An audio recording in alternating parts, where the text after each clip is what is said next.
sida maartay hay'adda maanta mas'uuliinteeda noo sheegeen sanadka soo socdo balaha hadda la falaayo waxa la leeyahay yani roob zaa'id ah hawad isbedel weyn inuu imaan karo oo maartay in kasto ilmaqaybka ilaahay uu og yahay ilaahay bani aadan waa karaameeyay waxyaalo badan oo waxa la gaaray cilmi casri ah in maartay waxyaalahaas laga digi karo qalab casri ah adduunka uu sameystay horumar la gaaray ilaahay wala qad karamna bani aadama buu yiri karaamad bani aadam ilaahay sabay kamid tahay in maartay hay'adeeni saadalinayso ay leedahay waxa laga yaabaa October markii la gaaraba in maartay hawada isbedel uu ku yimaado arrin sidii 97 oo kale barnaamij ah laga shaqeysan yahay arrintaas runtii hay'adda dadaal badan ay ka muujisay waxaan leenahay si guud ahaan dalka oo dhan madaxda ugu sareyso dalka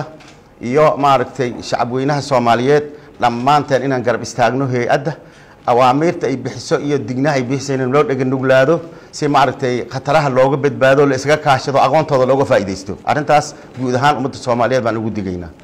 waxaan kale runtii aan leeyahay inay maartay arrintaas aan ku buraarigno guud ahaan mas'uuliinta runtii waa og yihiin arrintan hay'adda bilaash looma asaasin duruufo jiro iyo markii la arkay laga maarmaanaad ay tahay baahideed markii la arkay ayaa hay'adda loo dhigay in maartay hay'adda ay noqoto hay'ad siyaasi ahayn oo ah hay'ad gargaar iyo ummadda Soomaaliyeed inay ugu shaqeyso si maartay daacad ah ayadoo laga tuhmaynin siyaasad ku mashquulsanayn wax kale ku mashquulsanayn kaliya badbaadada ummadda Soomaaliyeed iyo khataraha caalamka jiro in la wadaago yaani ummadda Soomaaliyeed danaha lagu shaqeeyo hay'adda waajibaadkeedu yahay marka maadaama hay'adeeni hadda arrintaas si horumar ay u soo qadimtay oo arrintan tahay arrin caalami ah waxaan leenahay dawladda Soomaaliyeed koow in maartay hay'adan muhiimadii marka hore la siinayo mid laba in la garab istaago dawladda Soomaaliyeed shacabka Soomaaliyeed iyo dhammaan ummadda Soomaaliyeed waxa loo baahan yahay in la garab istaago hay'adda yaani arrimaheedii loo fududeeyo lagu garab istaago baahideeda la wadaago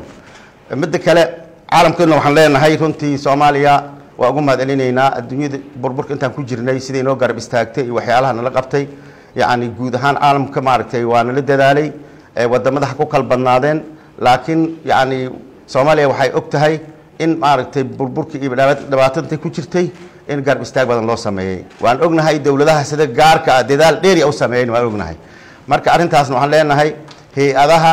iyo wadamada deegaha bixiyo iyo caalamka maartay Soomaaliya dhibaatada ka damqaday garab istaagan arrintan hadda soo ziyaaday si gaar ah waxaan codsanaynaa in garab istaago runtii waan ognahay hadda in waxyaalo badan la qabtay lagu caawiyay hadda maadaama arrintii khatarteeda soo maartay khatar cusub soo socoto tii hore dadaalka la sameeyay in la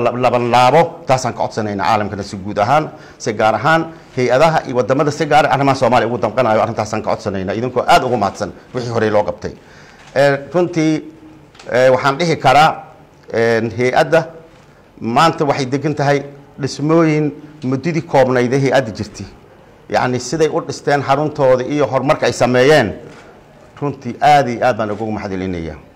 anagoo ka baarmaan ahaan anigoo ku hadlayo magaca golaha shacabka baarlamaanka federaalka Soomaaliyeed iyo kayga aan ku hadlayo anaguna waxaan diyaar u nahay inaan garab istaagno waajibaadka nagaga aadan ama shuruucda muhiimka ah maartay oo hay'adda laga maarmaanka u ah maartay wax allaala wixii dhinaca baarlamaanka looga baahan yahay baarlamaanka guddiye si gaar ah arrimaha u qaabilsanaa ayaa ka mid ah guddiyadiisii iyo dhammaan guddoonkaanaga iyo guddiyada baarlamaanka iyo